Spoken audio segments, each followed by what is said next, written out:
Terima kasih boleh datang beribadah.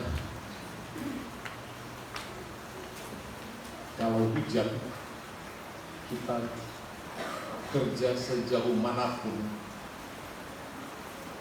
Kalau motor kita rusak, pusing, tapi tetap berusaha untuk pergi bekerja, atau pinjam motor orang, atau naik gojek atau apa.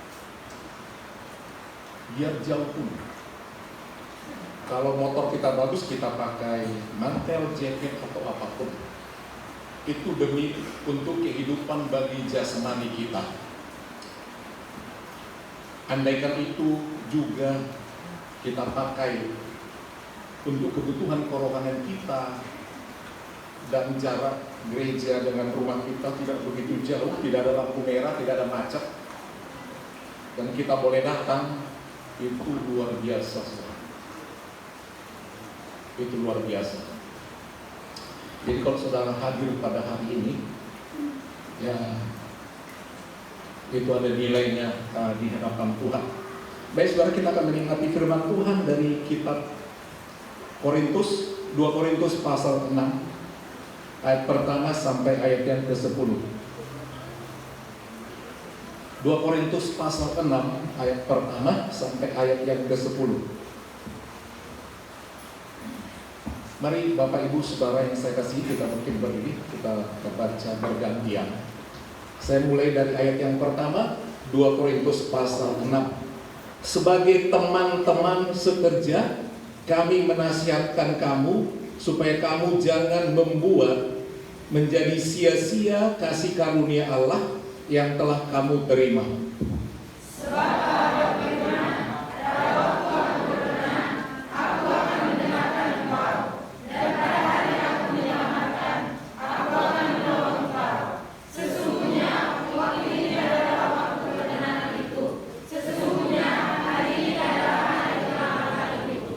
Dalam hal apapun kami tidak memberi sebab orang tersandung, supaya pelayanan kami jangan sampai dicela. Sebaliknya, berdasarkan kami menunjukkan bahwa kami adalah pelayan Allah, yaitu dalam menahan dengan penuh kesabaran dalam penderitaan, kesesakan dan kesukaran, dalam menanggung derah, dalam penjara dan kerusuhan, dalam berjerih payah, dalam berjaga-jaga dan berpuasa, dalam kemurnian hati, pengetahuan, kesabaran, dan kemurahan hati, dalam Roh Kudus dan kasih yang tidak munafik, dalam pemberitaan kebenaran dan kekuasaan Allah dengan menggunakan senjata-senjata keadilan untuk menyerang ataupun untuk membela, ketika dihormati dan ketika dihina, ketika diumpat atau ketika dipuji, ketika dianggap sebagai penipu namun dipercayai,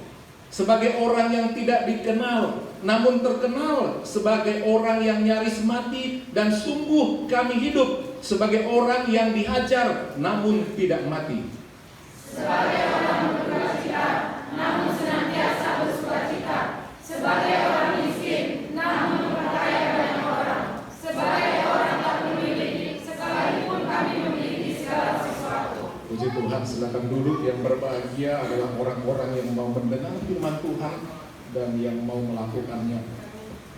Sekarang firman Tuhan ini menceritakan pelayanan atau pengalaman Rasul Paulus di dalam pelayanannya.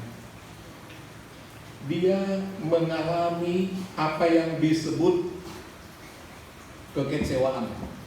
Saudara, dalam hidup ini kita bisa kecewa. Dalam rumah tangga bisa kecewa suami pada istri, atau sebaliknya istri kepada suami. Bisa juga orang tua kecewa sama anak-anaknya, demikian sebaliknya anak-anak kecewa kepada orang tuanya. Dan kepada yang lain di luar daripada keluarga kita. Jemaat bisa kecewa kepada pelayan-pelayan Tuhan bisa kecewa kepada orang yang dilayani. Inilah pengalaman daripada Rasul Paulus yang menjadi pelajaran bagi kita di dalam mengiring Tuhan. Dia menulis suratnya setelah dia melihat dan kecewa. Dia ada hampir 2 tahun pada waktu itu melayani jemaat Korintus. Dan mereka sudah tahu dasar-dasar firman Tuhan, dasar-dasar iman, pengertian keselamatan. Tetapi setelah beberapa waktu kemudian dia mengunjungi jemaat dan dia melihat, dia sangat kecewa. Sehingga dia perlu menulis surat itu. Rasul Paulus menganggap kalau jemaat itu sudah tahu firman Tuhan, itu dianggapnya sebagai teman sekerja. Ya, jemaat itu dianggapnya sebagai teman sekerja untuk memajukan kerajaan Allah. Jadi bukan menjadi saingan. Salah satu suratnya dia berkata, sebagai teman sekerja kami menasihatkan kamu supaya kamu jangan membuat menjadi sia-sia kasih karunia Allah yang telah kamu terima sebagai teman sekerja. Kalau kita punya teman dekat, sangat akrab, sahabat, dan ketika kelihatan dia agak lain, kita bisa memberi nasihat. Jangan begini, jangan begitu, seperti itu. Dan dalam memberi nasihat bisa menjadi salah. Kita pikir nasihat kita itu membuat dia menerima, tapi sebaliknya bisa membuat orang lebih sakit hati lagi, tersinggung. Walaupun mungkin kita sudah berusaha menyusun kata-kata sedemikian rupa.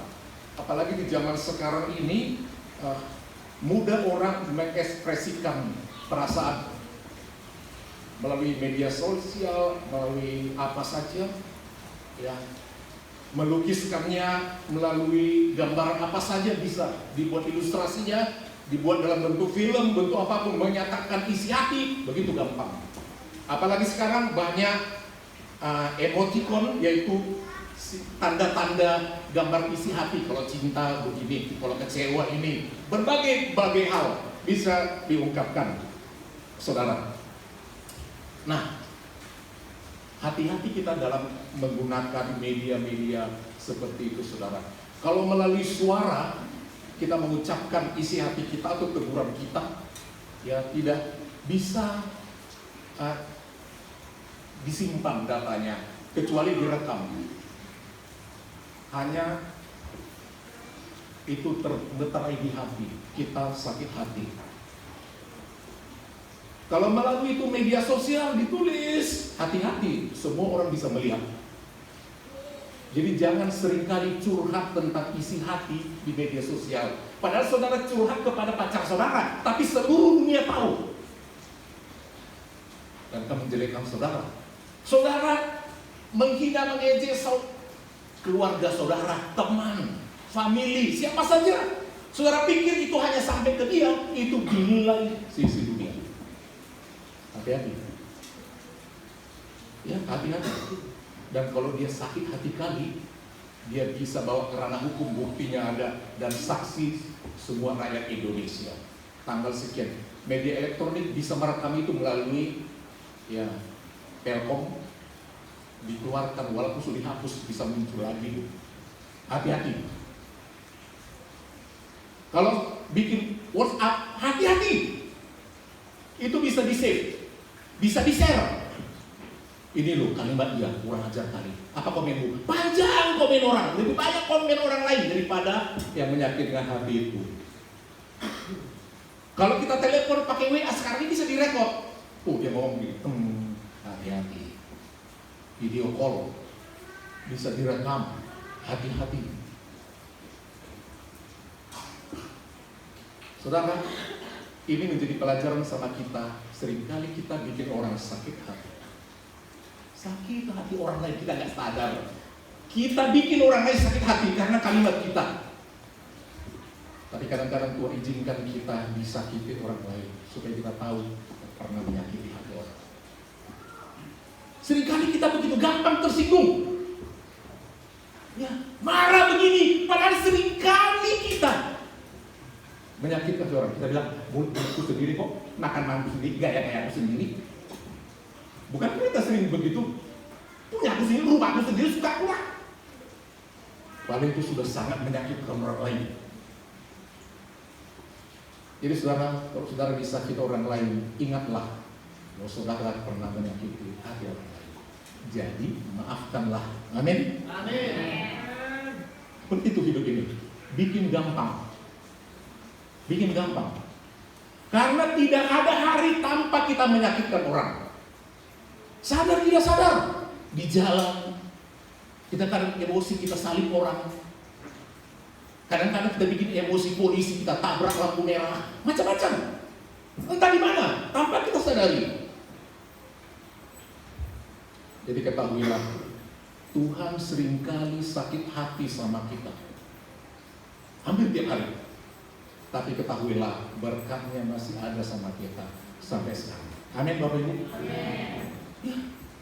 Kalau kita pikir-pikir bagaimana kelakuan kita setiap hari, bagaimana ibadah kita, dan bagaimana berkat Tuhan secara umum. Berkat Tuhan itu ada dua macam. Secara umum semua diberkati, semua dikasih nafas, hidup, udara, bumi, semua. Tapi ada berkat yang khusus, yaitu berkat keselamatan di dalam Yesus Kristus.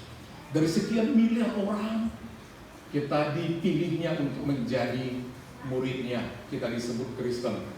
Tadinya keselamatan itu diberikan kepada orang Yahudi, bangsa pilihan Allah. Tapi mereka menolak, sehingga akhirnya dikatakan, pergilah ke seluruh dunia, jadikanlah semua bangsa muridku. Mulai dari Yerusalem, pusat kekristenan. Dan kalau nggak diterima, jangan diam, bergerak ke Judea, Samaria, sampai ke Pulau Batak ini, sampai di tempat ini saudara. Nah itu keselamatan yang diberikan oleh Allah. Dan untuk keselamatan itu Allah mengaruniakan putranya, yaitu Yesus Kristus, sampai rela mati. Anak yang tunggal sampai rela mati demi menyelamatkan kita. Itu adalah kasih karunia terbesar. Kalau saudara menjadi orang Kristen, itu kasih karunia Allah terbesar yang harus dijaga. Dan kasih karunia Allah yang lain ada banyak.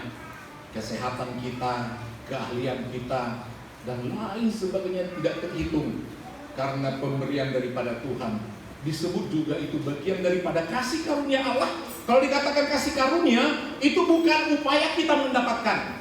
Untuk bisa bernafas, apa saudara berusaha setiap hari? Enggak. Apa usah? Hari ini napasku agak kurang, aku cari dulu, aku beli dulu.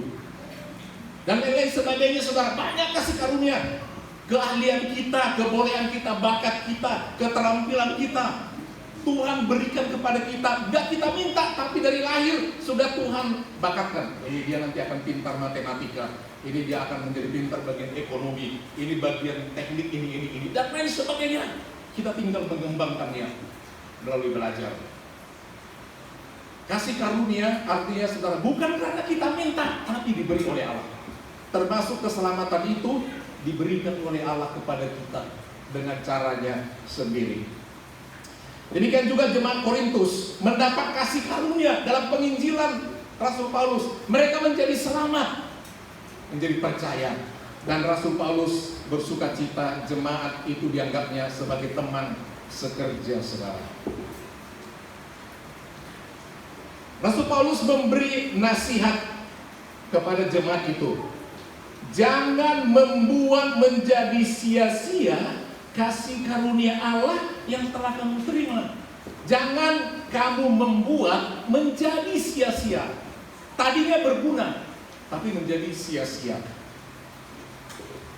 Saudara, menurut kamus bahasa Indonesia, kata sia-sia atau membuat menjadi sia-sia ada banyak penjelasannya. Membuat sia-sia artinya begitu tadi berharga, begitu tadinya berguna, bermanfaat, tapi menjadi tidak berguna. Mubazir, nganggur, tidak ada artinya. Yang tadinya bernilai menjadi tidak, itu sia-sia. Contoh yang nyata, seorang ayah bekerja keras siang malam kumpul uang dengan segala tantangannya. Dia punya anak ada 7, 1 laki-laki yang paling besar. Dia berharap anaknya yang laki-laki ini bisa menjadi andalan. Segala upaya adik-adik yang begitu banyak perempuan dibilang, tunggu, abangmu dulu kalau udah berhasil, abangmu nanti sarjana dan bekerja, beres dia nanti membantu. Kalian tenang dulu, jangan dulu banyak macam-macam. Segala upaya penghasilan diberikan dan dia merantau. Dikatakan dia. Ini kisah nyata teman, ada satu waktu kuliah dulu pas kami semua udah wisuda datang ke rumahnya, tanya, itu abangmu itu abangmu ya? Iya. Itulah yang paling tua. Terus gimana dia? Itulah penyakit bapakku, mamaku. Bapakku stroke berat. Mamaku usaha jual kainnya nggak jalan lagi dia. Kenapa? Nggak tahan melihat anaknya pulang. Kami tunggu sekian tahun. Setiap bulan kami kirim uang, berharap dia sarjana ekonomi. Dan ternyata kami tunggu sekian tahun, nggak pulang-pulang. Akhirnya kami jemput, ternyata dia tidak kuliah. Bapak masuk rumah sakit, kami waktu itu berkunjung selama siswa baru tamat, dan mama nggak jual kain lagi ke pasar. Semua upaya yang dilakukan itu sia-sia. Ya, dia dikasih karunia oleh Allah sebagai anak pertama laki-laki pintar. Dan sakit hati bapak mamanya, sangat kecewa, sangat kecewa. Sia-sia. Hati-hati pemuda remaja. Ada segudang harapan ditaruh dalam hidup kalian. Ya. Dan orang tua kalian menanti kalian mau jadi apa. Tapi jangan lupa para orang tua, apa yang sudah kita perbuat bagi anak-anak kita. Apa teladan yang sudah kita perbuat kepada anak-anak kita. Dalam Kamus Besar Bahasa Indonesia, kata sia-sia yang nomor 1 dikatakan menganggap tidak berguna. Gak berguna. Itu. Jadi semua gak berguna. Yang sudah ditolong, dibiaya semua gak berguna sama dia. Yang kedua, menurut Kamus itu tidak mau memanfaatkan. Dikasih fasilitas. Ini komputer, ini buku, ini semua ruang ber-AC, tinggal belajar, laptop apa semua ada. Ongkos semua beres. Kuliah sungguh-sungguh ya. Tidak memanfaatkan. Dia pergi tak kemana-mana. Itu menurut Kamus Besar Bahasa Indonesia KBBI. Yang ketiga dikatakan membuang waktu. Udah dikasih kesempatan, dia buang waktu untuk yang lain. Membuang uang, harus dimanfaatkan untuk kemajuan, tapi dia buang begitu saja untuk nonton, happy-happy. Membuang tenaga, kepintarannya dia tidak pakai buat belajar.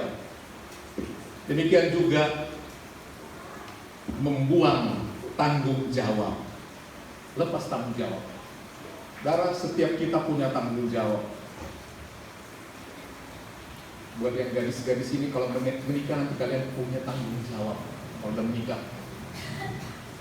Demikian juga anak-anak muda ini, kalau udah menikah kalian punya tanggung jawab. Kalau udah menikah, bagaimana ngasih makan istri. Kalau punya anak, bagaimana ngasih makan anak. Ya, ada tanggung jawab.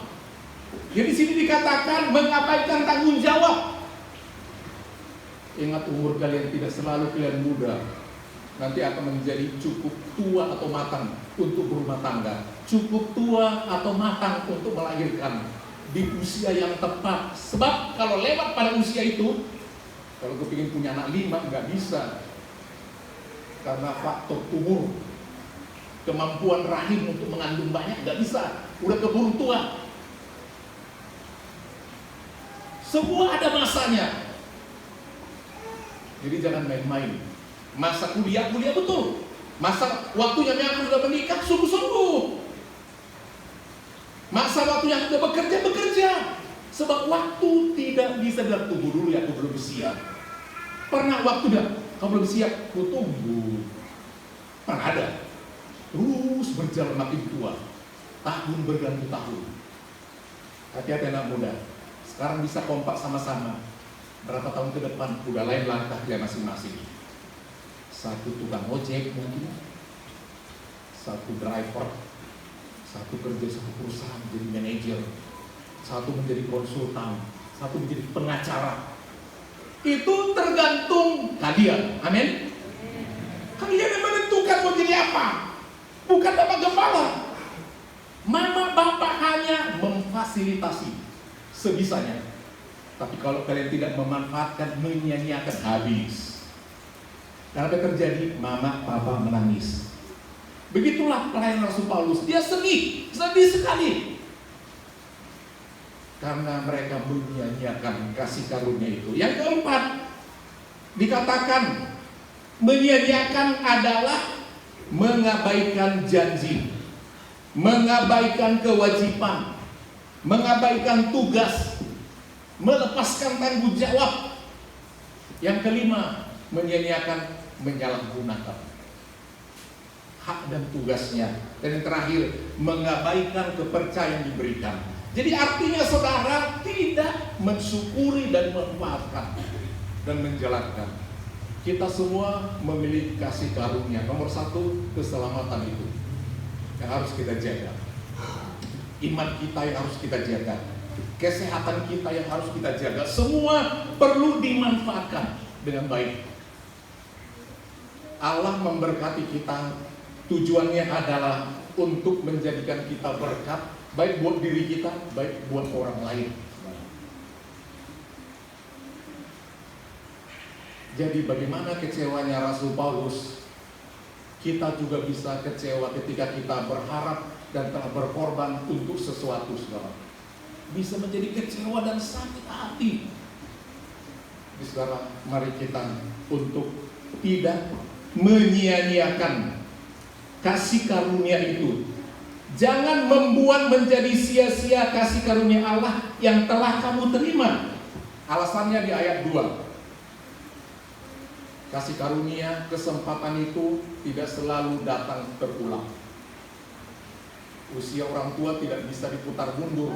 Sudah habis semua tenaga, energi, uang, sampai hancur rontok.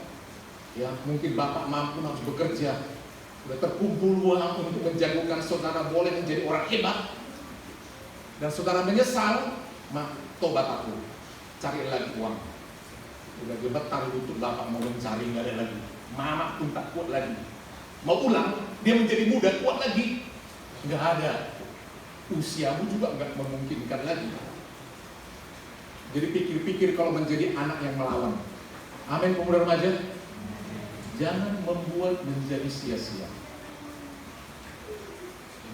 Jangan membuat menjadi sia-sia. Sebab Allah berfirman, pada waktu aku berkenan. Jadi saudara, semua ada waktunya. Ada waktu berkenan. Artinya ada kesempatan kita diberkati. Ada kesempatan dapat gaji, dapat pekerjaan, dapat uang, dapat lowongan kerja. Ada kesempatan. Itu perkenanan Tuhan. Tapi ada waktunya. Ya, tertutup pintu. Dulu udah dibuka, kamu gak masuk. Kasih kesempatan. Sekarang tidak ada lagi. Jadi semuanya ada waktu perkenanan. Amin. Waktu keselamatan juga begitu.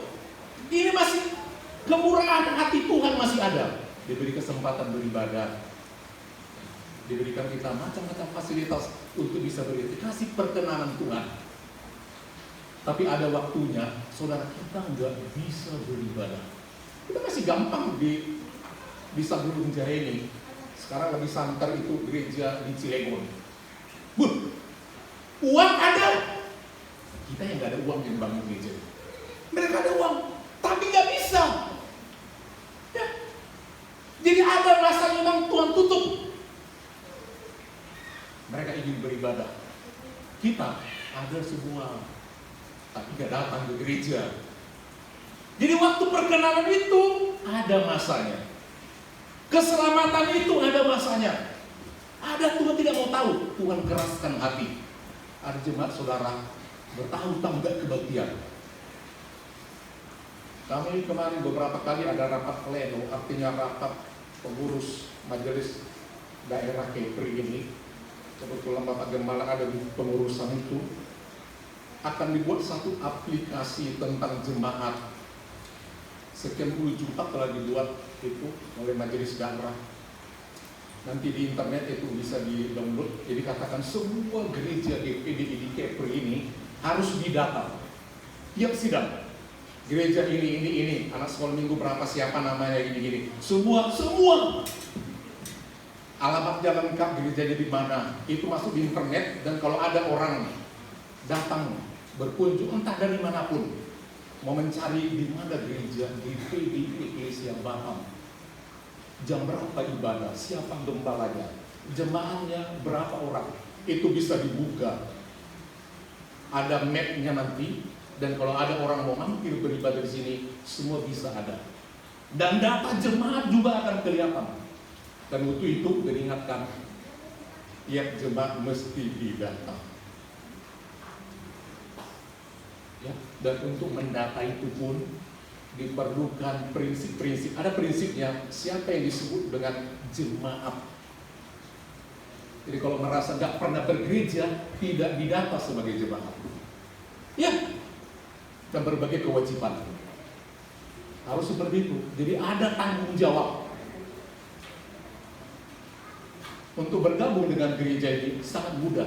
Tinggal kesaksian bilang, kayak bergabung. Dan selanjutnya tidak datang beribadah, saudara merasa jemaat, berpikir sekian kali dulu. Semua mesti didata. Jadi dikatakan pada waktu aku berkenan. Jadi perkenanan Tuhan itu ada.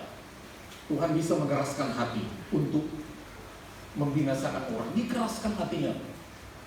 Kalau saudara masih diberi kesempatan, masih bisa berjalan dan tidak mau datang ke rumah Tuhan, masih bisa bertepuk tangan dan tidak mau bertepuk tangan dan sebagainya, ada masanya memang saudara menyesal ketika saudara mau menghadap Tuhan. Saudara berkenan, merasa berdosa, merasa berat sekali. Saudara pikir saudara akan mudah memperoleh keselamatan, dan begitu girang memasuki pintu Firdaus itu, saudara akan didatangi oleh satu kekuatan yang membuat saudara begitu takut.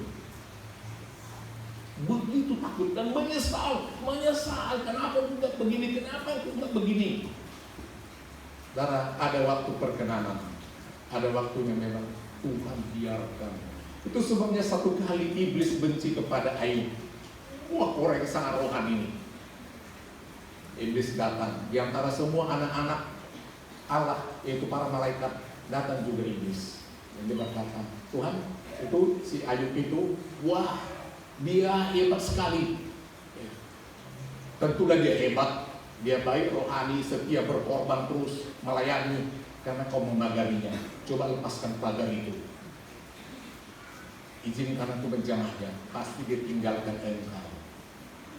Jadi saudara, iblis juga Tuhan izinkan untuk menjatuhkan saudara. Ya, untuk menjatuhkan saudara. Jadi berhati-hati. Jadi ada waktu perkenanan, ada, tidak sama sekali. Pada waktu aku perkenan, aku akan mendengarkan engkau. Jadi ada kalanya Allah tutup telinga.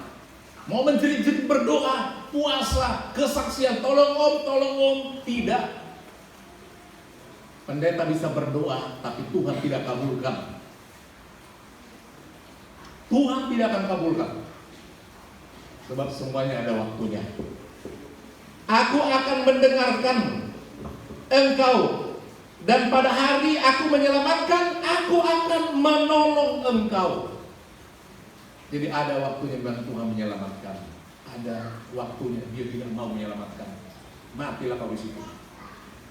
Kemarin kau nggak mau, kau sia-siakan kesempatan yang aku berikan. Sekarang di situ kesempatan aku tutup, kau menyesal, mau minta, tidak lagi.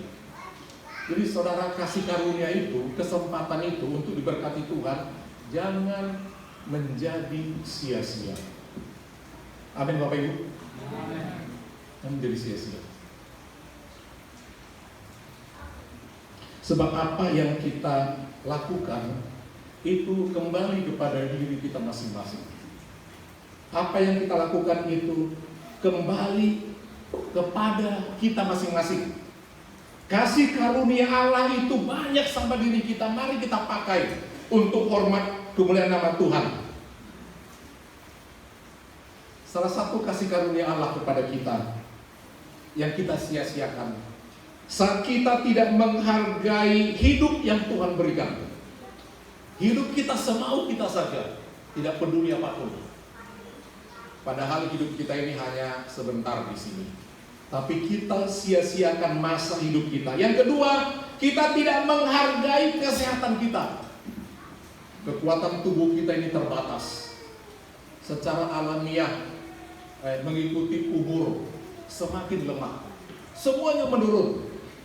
Dan ketika kita masih sehat, kita tidak menghargai kesehatan kita. Kita rusak tubuh kita dengan berbagai hal. Enggak kita konsumsi yang tidak berkenan saja, menurun tubuh kita ini. Apalagi kalau kita konsumsi, itu otomatis menurun. Kepadatan otot, kepadatan tulang, pandangan mata, semua saraf, semua pencernaan, kemampuan mencerna makanan. Kalau waktu usia sekian, semua yang masuk gampang dicerna. Tapi ketika usia sekian, semua harus disortir. Jangan terlalu ini mesti dilembutkan, nggak bisa nggak pedas, ini terlalu asam, ini terlalu banyak. Semua dijaga saja menurun, apalagi dirusak. Begitu cepat merosot. Itu kasih karunia Allah sama kita kalau kita diberi kekuatan kesehatan. Kemudian tidak menghargai waktu kesempatan. Tidak menghargai waktu kesempatan. Salah satu ya waktu melayani Tuhan kesempatan. Kita tidak memanfaatkan. Kita tidak pakai talenta kita, tenaga kita, keahlian kita untuk Tuhan. Kita tidak memakai talenta kita dalam melayani. Mubazir, dikasih keahlian. Semua keahlian yang ada pada kita ini bukan hanya untuk diri kita sendiri. Amin Bapak Ibu. Untuk Tuhan. Salah satu lamanya gereja kita ini menyelesaikan pagar ini karena kita tidak memakai talenta kita. Iya, kita hanya berserah kepada orang tertentu, itu tanggung jawab dia. Yang lain tinggal memakai fasilitas. Andai semua, khususnya laki-laki, mau menaikkan batu saja, tinggal tarik tali. Yang lain yang lebih ahli, mengerjakan lebih berat, yang sedang-sedang, tinggal naikkan batu, mengikuti tali gampang. Itu pastori, dapur bagian belakang sana, itu Bapak Gembala yang timbun naik-naikkan batu. Kekurangan Bapak Gembala nggak tahu mengaci atau melester. Dan jadilah seperti itu pada zaman itu. Ya. Andai satu sana ada berapa kelompok menaikkannya, di depan ada. Bukan sulit menaikkan batu, tarik tali.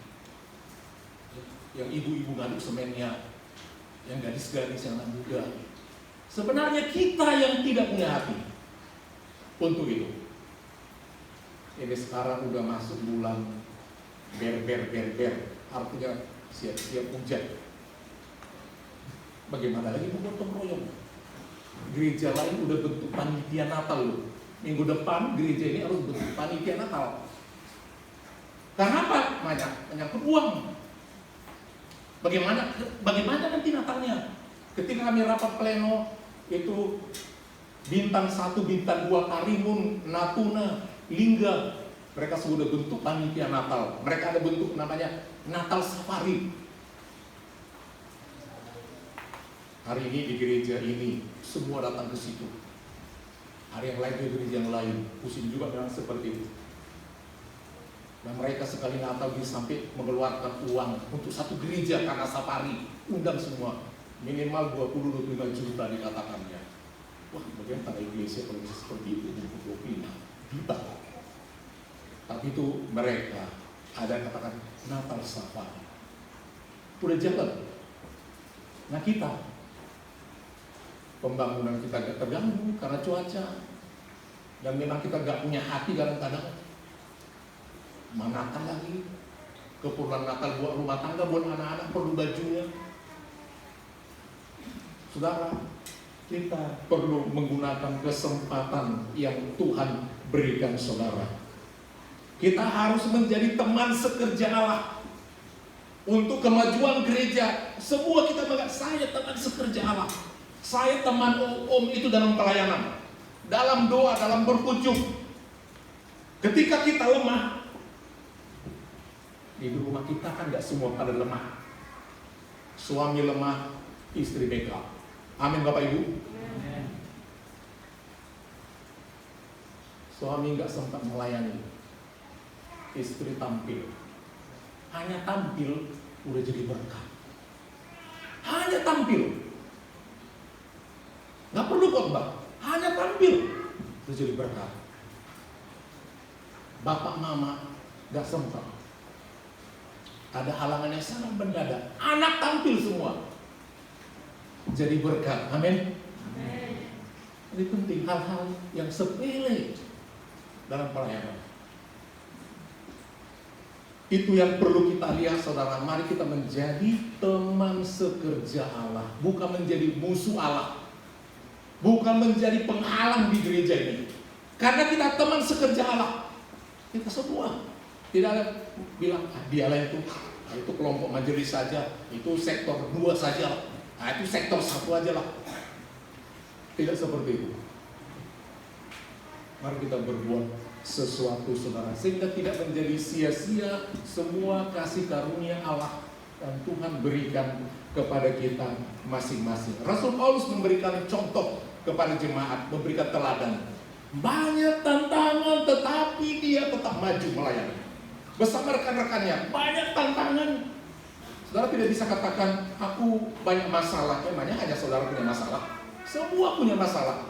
Saudara punya masalah? Kalau nggak punya saudara udah morning itu. Ya, selama hidup ada masalah. Selama hidup, nggak pernah kata aku dulu puasa, nggak akan ada masalah. Ada. Ya, kita tidak bisa hindari itu. Tetapi ketahuilah di tengah-tengah masalah itu Allah bekerja. Kita melihat masalah yang dihadapi oleh Rasul Paulus. Ayat yang ketiga. Dalam hal apapun kami tidak memberi sebab orang tersandung, supaya pelayanan kami jangan sampai dicela. Ya, jangan sempat ada yang membuat tersandung. Sebagai pendeta sangat sulit. Kalau boleh jangan ada satu pastor yang bikin tersandung. Lagi ibadah semua beribadah. Seperti itu. Lagi berkunjung kalau boleh maksimal berkunjung, tidak ada alasan lagi encok lagi ini lagi itu. Sebab ini yang dialami oleh Rasul Paulus. Lihat ayat ini. Sebaliknya dalam segala hal kami menunjukkan bahwa kami adalah pelayan Allah. Dalam segala hal kami adalah pelayan Allah, bukan pelayan diri sendiri, yaitu dalam menahan dengan penuh kesabaran. Bukan berarti sehat walafiat. Ini para rasul ini, apalagi Rasul Paulus, badannya yang katanya pendek dan matanya nyaris buta, itu Rasul Paulus. Makanya dalam ayat satu ayat yang lain dikatakan, aku menulis dengan tanganku sendiri dengan huruf yang besar. Karena nggak bisa lagi dia menulis dengan huruf kecil, matanya tidak sanggup. Penuh kesabaran dalam penderitaan, kesesakan dan kesukaran, dalam menanggung derah, dalam penjara, dalam kerusuhan. Di demo pelayanan Rasul Paulus dan teman-temannya rusuh, tapi dia bertahan. Dalam berjaga-jaga dan berpuasa, dalam kemurnian hati, pengetahuan, kesabaran dan lain sebagainya. Jadi saudara, jangan ada yang membuat menjadi batu sandungan dan dicela. Dunia ini sudah begitu gelap. Jangan dibikin menjadi lebih susah. Di tengah-tengah kegelapan, kalau ada batu dan kita menjadi tersandung, itu mengerikan. Udah gelap dunia ini, kita jadi batu sandungan lagi. melalui sikap kita, tutur kata kita, kata-kata kita, sikap kita. Jangan ada yang menjadi batu sandungan. Amin Bapak Ibu. Amin. Berusaha, semua tiap keluarga, suami, istri, anak-anak berusaha. Kita mesti tegas buat seisi rumah kita. Jangan ada yang menjadi batu sandungan. Jangan ada yang terlalu gampang bikin alasan. Beginilah. Terlalu banyak alasan kita yang kita karang. Tapi ketahuilah, Tuhan tidak mencari alasan untuk tidak menolong kita. Walaupun kita banyak bertingkah, Dia tidak ungkit-ungkit, kau begini. Selalu Dia menyatakan kemurahannya, kasih karunia-Nya, kesabarannya. Jadi kita pakailah kasih karunia Allah itu Bapak Ibu. Amin. Oke, jangan menjadi sia-sia talentamu, tenagamu, harta kita. Jangan ada menjadi batu sandungan. Saudara boleh tampil di sini melayani dengan hebat satu kali di hari Minggu. Tapi kalau saudara tidak muncul di hari-hari ibadah, ada sektor, ibadah-ibadah yang lain, kontribusi dalam berbagai kegiatan, apakah saudara bisa menguatkan jiwa ketika saudara berdiri di depan ini? Walaupun talenta saudara luar biasa di depan ini, saudara telah menjadi batu sandungan. Ya, menjadi batu sandungan. Sehingga orang katakan, dia saja udah melayani, dia datang ibadah sektor, dia datang di ibadah komunitas, udah tampil di depan, dia saja udah melayani, nggak mau terlibat yang lain-lain, cuek. Bagaimana kami? Siapa aku nggak pernah melayani? Dia saja yang ada pelayanan nggak tahu berkorban, boro-boro milik Tuhan. Maukah aku mengembalikan milik Tuhan? Mereka saja enggak.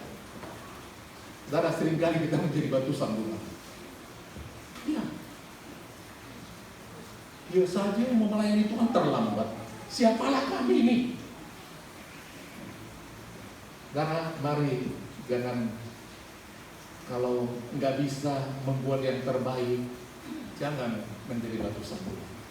Amin Bapak Ibu. Kalau disebut batu sandungan, membuat orang tersandung jauh. Ini mengerikan. Boro-boro kita menyelamatkan dia, menguatkan dia, justru membuat jatuh. Di kegelapan dunia ini, kalau ada satu batu kecil pun, kalau ada orang jalan, udah gelap, dibikin lagi rintangan, sedangkan terang aja ada yang menghalang di jalan, kita bisa emosi, bisa jatuh. Apalagi di kegelapan ada batu, tersenggol kita jatuh, celaka, terbuka. Itu yang disebut dengan jangan menjadi batu sandungan. Saudara, begitu banyak kasih karunia Allah sama kita. Amin. Banyak tak terhitung. Dan janganlah itu membuat menjadi sia-sia. Kemurahan Tuhan, talenta dan lain sebagainya, kita pakai untuk kemuliaan nama Tuhan. Mari kita bangkit berdiri Bapak Ibu. Setiap keluarga, marilah kita rajin beribadah. Anak-anak kita jangan menjadi batu sandungan. Bapak saja tidak kebaktian. Saudara berdoa anak mau kebaktian, bapak saja tidak kebaktian. Si bapak telah menjadi batu sandungan. Ya. Kita berharap anak-anak kita bertumbuh secara rohani. Bapak mama gak kebaktian, anak pun tak akan didorong kebaktian.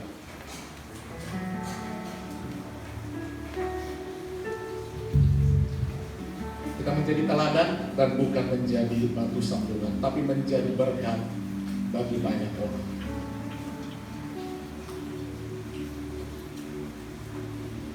Bapa kau setia, takkan meninggalkan, takkan meninggalkan, dan ku percaya, dan ku percaya, engkau milikku,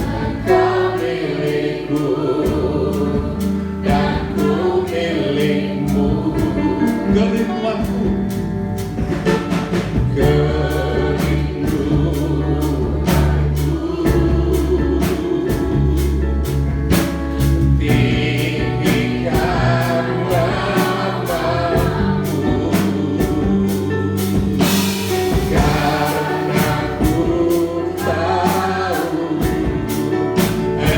Engkau dalamku dan ku dalammu.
Ingat Bapa kita setia, Dia memberi kasih karunia-Nya bagi kita. Kita perlu menghargai dan jangan tinggalkan Tuhan. Bapa, Kau setia.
menunjukkan tangan Tuhan mereka kita lalui berbagai peristiwa, kadang menyakitkan. Rasul Paulus mengalami begitu banyak hal yang menyakitkan, tetapi dia tetap setia. Dia mengasihi jemaat, dia terus membentuk jemaat. Demikian juga kita rekan sekerja Allah. Kita saling membentuk, saling mendorong untuk saling memberkati satu dengan lain. Saya dengan kasih Kristus Bapa Nenggolan berdoa bagi Allah.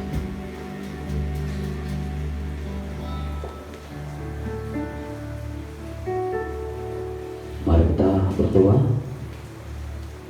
Terima kasih Bapa di surga. Kami bersyukur Tuhan pada saat siang hari ini, di mana Tuhan kami sudah menikmati firman-Mu yang selalu mengajari kami, mengingatkan kami, sehingga Tuhan kami boleh Tuhan